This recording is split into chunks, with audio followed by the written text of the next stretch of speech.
As a human, चाहे बच्चे हो, यंग हो या ओल्ड एज के क्यों ना हो, अगर हम घर पे होते हैं या कहीं बाहर घूमने जाते हैं, हमारे अपने हेल्थ के बारे में हमें जानना बहुत जरूरी है। और इसको जानने के लिए मेडिकल फील्ड की कुछ छोटे छोटे जानकारी हमें होना बहुत जरूरी है, जिसे कहते हैं मेडिकल बेसिक नॉलेज। जैसे कि blood sugar, oxygen level, body temperature, pulse rate, haemoglobin, sugar और चेस्ट का सीटी स्कोर नॉर्मल कितना होना चाहिए, इसके बारे में हम डिटेल्स में जानेंगे। तो फ्रेंड, वीडियो को एंड तक जरूर देखें। दोस्तों, आज के ये वीडियो हम सभी के लिए बहुत खास होने वाली है, क्योंकि इस वीडियो में हम ह्यूमन हेल्थ से रिलेटेड कुछ बेसिक मेडिकल पॉइंट्स के बारे में जानेंगे, जो कि हम सबको पता होना चाहिए और ये सभी पॉइंट हमारे फ्यूचर में भी काम आएंगे।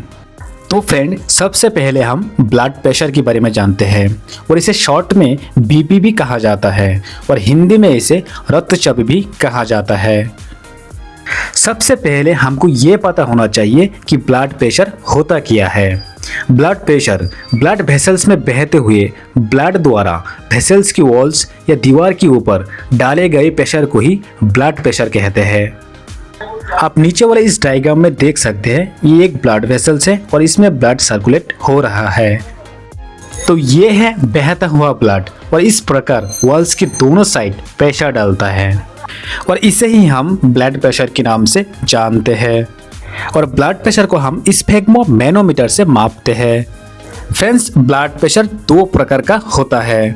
फर्स्ट है सिस्टोलिक ब्लड प्रेशर और सेकंड है diastolic blood pressure. Systolic blood pressure वो होता है जब हमारा हार्ट धड़कता है तो वेसल पर जो प्रेशर पड़ता है उसे मापा जाता है, और डायस्टोलिक ब्लड प्रेशर वो होता है जब हमारा हार्ट धड़कता है तो दो धड़कनों के बीच जो प्रेशर होता है उसे मापा जाता है। और फ्रेंड, सिस्टोलिक ब्लड प्रेशर ऊपर का ब्लड प्रेशर होता है और डायस्टोलिक नीचे का ब्लड प्रेशर होता है। तो फ्रेंड, यहाँ पर हम जानेंगे कि नॉर्मल ब्लड प्रेशर कितना होता है।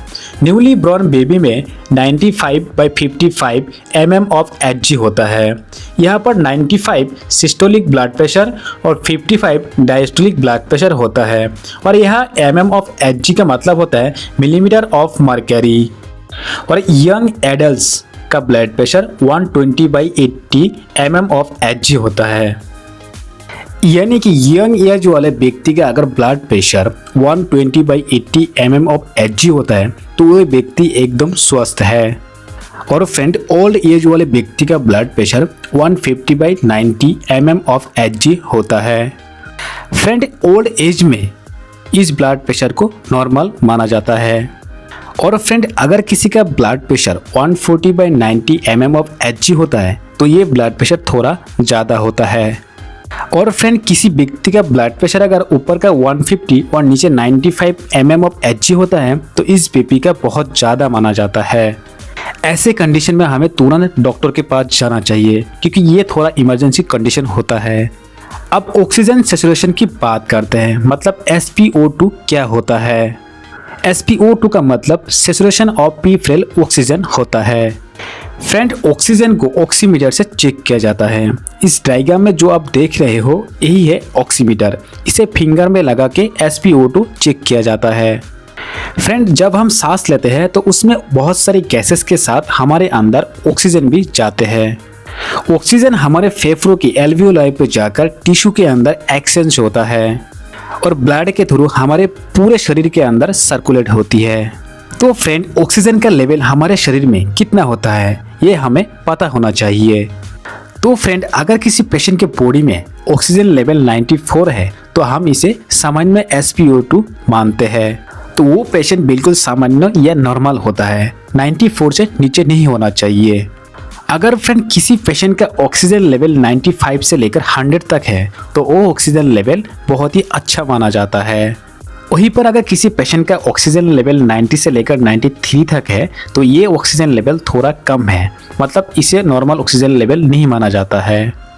और अगर किसी पेशेंट का ऑक्सीजन लेवल 90 या उससे कम है तो ये ऑक्सीजन लेवल बहुत ही कम है, तो उस पेशेंट को डॉक्टर की सलाह लेना चाहिए और किसी हॉस्पिटल में एडमिट हो जाना चाहिए। अब हम बॉडी टेम्परेचर की बात करते हैं, मतलब हमारे शरीर का नॉर्मल तापमान कितना होना चाहिए। फ्रेंड, हम सबको ये पता होना चाहिए कि हमारे बॉडी का नॉर्मल टेम्परेचर कितना होता है। फ्रेंड, बॉडी टेम्परेचर को हम एक डिजिटल थर्मोमीटर से मापते हैं।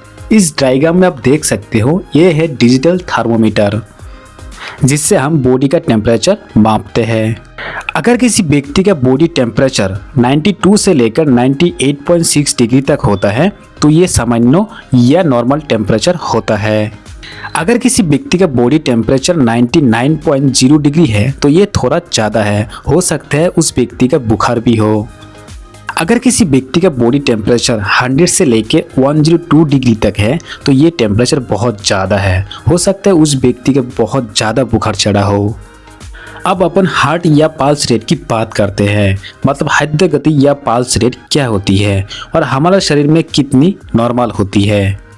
फ्रेंड्स, सबसे पहले हमें ये पता होना चाहिए कि हार्ट रेट या पल्स रेट क्या होती है। जब हमारे हार्ट या हृदय 1 मिनट में जितने बार बीट करता है या धड़कता है उसे ही हम हार्ट या पल्स रेट कहते हैं। मतलब हार्ट रेट या पल्स रेट आपके दिल का प्रति मिनट का धड़कन का संख्या होती है। जैसे कि आप इस डायग्राम में देख सकते हो, एक हाथ की दूसरी और तीसरी उंगली को आपके गर्दन पे रख के पल्स रेट को महसूस किया जा सकता है। और दूसरी डायग्राम पे आप देख सकते हो, एक हाथ की दूसरी और तीसरी उंगली को दूसरे हाथ की कलाई के बीचों बीच रखकर पल्स रेट को महसूस किया जा सकता है। हमारे शरीर में नॉर्मल पल्स रेट या सामान्य पल्स रेट 72 प्रति मिनट होता है। मतलब हमारा हार्ट 1 मिनट में 72 बार धड़कता है और हम इसे बहुत अच्छा पल्स रेट मानते हैं। और अगर किसी पेशेंट का 60 से 80 प्रति मिनट पल्स रेट होता है तो इसे थोड़ा कम पल्स रेट माना जाता है। और अगर हमारे शरीर का पल्स रेट 90 से लेकर 120 प्रति मिनट होता है, इसे बढ़ा हुआ पल्स रेट माना जाता है। अब हम ब्लड शुगर के बारे में जानते हैं, मतलब हमारे शरीर में नॉर्मल ब्लड शुगर कितनी होनी चाहिए। फ्रेंड, हमारे शरीर में शुगर 2 टाइम पर डिपेंड करती है। एक होता है फास्टिंग, मतलब खाना खाने से पहले, और दूसरी पीपी मतलब पोस्ट प्रांडियल, मतलब खाना खाने के बाद। अगर आप खाना खाने से पहले शुगर करवाते हैं तो उसे फास्टिंग शुगर कहते हैं। अगर आप खाना खाने के बाद शुगर करवाते हैं तो उसे पोस्ट प्रांडियल शुगर कहते हैं। फ्रेंड्स, जैसे कि आप इस डायग्राम में देख सकते हैं, इस ग्लूकोमीटर से ब्लड शुगर टेस्ट किया जाता है। फ्रेंड, अगर आपने खाना खाने से पहले शुगर टेस्ट करवाया है तो उसका नॉर्मल शुगर रेंज 70 से लेकर 100 mg पर DL होता है। यहाँ पर DL का मतलब डेसीलीटर होता है। और फ्रेंड्स, अगर आपने खाना खाने के बाद शुगर टेस्ट करवाया है तो उसका नॉर्मल शुगर रेंज 70 से लेकर 140 mg पर DL होता है। अगर फ्रेंड्स आपका फास्टिंग शुगर 125 mg पर DL से ज़्यादा होता है तो आपको शुगर या डायबिटीज हो सकता है। फ्रेंड्स, अब हम हीमोग्लोबिन के बारे में जानते हैं। हीमोग्लोबिन को शॉर्ट में HP भी कहा जाता है।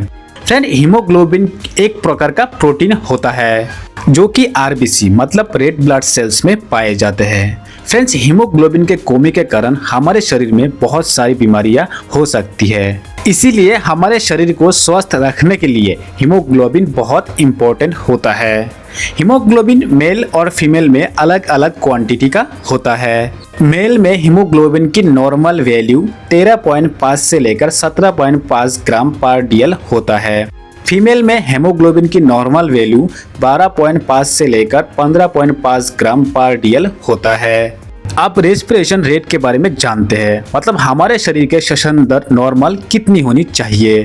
फ्रेंड, हम नाक के द्वारा 1 मिनट में कितने बार सांस लेते हैं, उस रेट को ही रेस्पिरेशन रेट कहा जाता है। ह्यूमन बॉडी में normal respiration rate 12 to 16 breaths पर मिनट होता है, मतलब 1 मिनट में 12 से 16 बार सांस लेते हैं। और 1 to 3 मंथ्स के बेबीज के रेस्पिरेशन रेट 44 ब्रेथ्स पर मिनट होता है, मतलब छोटे बच्चे 1 मिनट में 44 बार सांस लेते हैं। आप CT स्कोर और HRCT चेस्ट स्कोर के बारे में बात करते हैं, मतलब चेस्ट का CT स्कैन करने पर लंग्स का क्या स्कोर होना चाहिए। HRCT चेस्ट स्कोर कोरोना में एक बहुत ही इम्पोर्टेंट स्कैन था। इस डायग्राम में आप देख सकते हैं कि हमारे बॉडी में लंग्स कैसे होते हैं। जैसे कि आप इस डायग्राम में देख सकते हैं, हमारे बॉडी में 2 लंग्स होते हैं, एक राइट लंग्स, दूसरा लेफ्ट लंग्स। राइट वाले लंग्स पे 3 लोब्स होते हैं, first superior lobes, second middle lobes, third inferior lobes. Left lung में दो लोब्स ही होते हैं, सुपीरियर लोब्स और इंफीरियर लोब्स। यह लोब्स जितने % इन्फेक्शन होता है उसके अकॉर्डिंग ही सीटी स्कोर निकाला जाता है। अगर किसी पेशेंट का HRCT स्कोर मतलब हाई रेजोल्यूशन CT स्कोर 0 से 8 तक है तो उसे हम माइल्ड इन्फेक्शन कहते हैं, मतलब उस पेशेंट का हल्का इन्फेक्शन है। और अगर किसी पेशेंट का SRCT स्कोर 9 से 18 तक है तो उसे हम मॉडरेट इन्फेक्शन कहते हैं। और अगर फ्रेंड्स किसी पेशेंट का HRCT स्कोर 9 से 25 के बीच है तो इसे हम सीवियर इन्फेक्शन मानते हैं, मतलब इसे काफ़ी गंभीर इन्फेक्शन माना जाता है। सीवियर इन्फेक्शन में ऑक्सीजन और वेंटिलेटर की भी आवश्यकता होती है। तो फ्रेंड्स आज का हमारा टॉपिक यही कंप्लीट होता है। अगर वीडियो अच्छा लगे तो वीडियो को लाइक शेयर जरूर कीजिएगा।